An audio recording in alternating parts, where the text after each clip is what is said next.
சத்துமாவு கஞ்சியை குடிக்கிறதுனால நமக்கு என்ன பலன் அப்படிங்கறத முதல்ல தெரிஞ்சுக்கணும் இல்லையா? இதுல நிறைய புரோட்டீன் இருக்கு. ஒரு மனிதனுடைய அன்றாட உணவுகள்ல மிகுதியான பங்கு நம்ம எதுக்கு கொடுக்கணும் அப்படின்னா புரோட்டீனுக்கு கொடுக்கணும். நல்ல கார்போஹைட்ரேட்டையும் நமக்கு கொடுக்குது. நார்ச்சத்து மிக அதிகமாக இதுல நிறைஞ்சிருக்கு.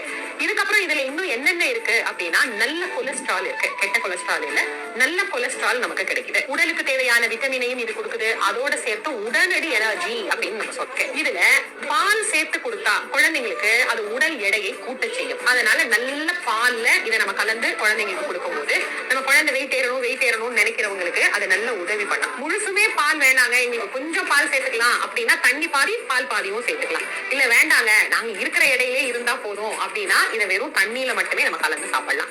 அதே மாதிரி அவசரமா வெளியில போறவங்க, திடீர்னு சாப்பிட முடியல, திடீர்னு ஒரு வேலை வந்துருச்சு, வெளியே கிளம்புறேன் அப்படிங்கிறவங்க இது ஒரு டம்ளர் குடிச்சிட்டு போனாங்க அப்படின்னா அவங்களுக்கு உடனடியான சக்தி அப்படிங்கிறது கிடைக்கும். ஏன்னா ஒரு பெண் காலையில எந்திரிச்சு அவ தன்னுடைய சாப்பாட்டுக்கு வர்றதுக்குள்ள பல வேலைகளை செய்யறா, ஆனா தன்னை கவனிக்கிறது கிடையாது. அப்படி இருக்கும்போது அந்த பெண்களுக்கு இடையில இந்த ஒரு டம்ளர் நல்ல சத்துமாவு கஞ்சி எடுத்துக்கிட்டாங்கன்னா அவங்க சாப்பிடறதுக்கு வர்ற வரைக்கும் அவங்களுக்கான அந்த ஆரோக்கியம் அப்படிங்கிறது பாதுகாக்கப்படும். குழந்தைங்களுக்கும் சரி, பெரியவங்களுக்கும் சரி, இப்படி எல்லா வகையிலையும் பயன்படக்கூடிய இந்த அருமையான சத்துமாவு கஞ்சி அப்படிங்கிறது இவ்வளவு பலன்களை நமக்கு தரக்கூடியதாக இருக்கு.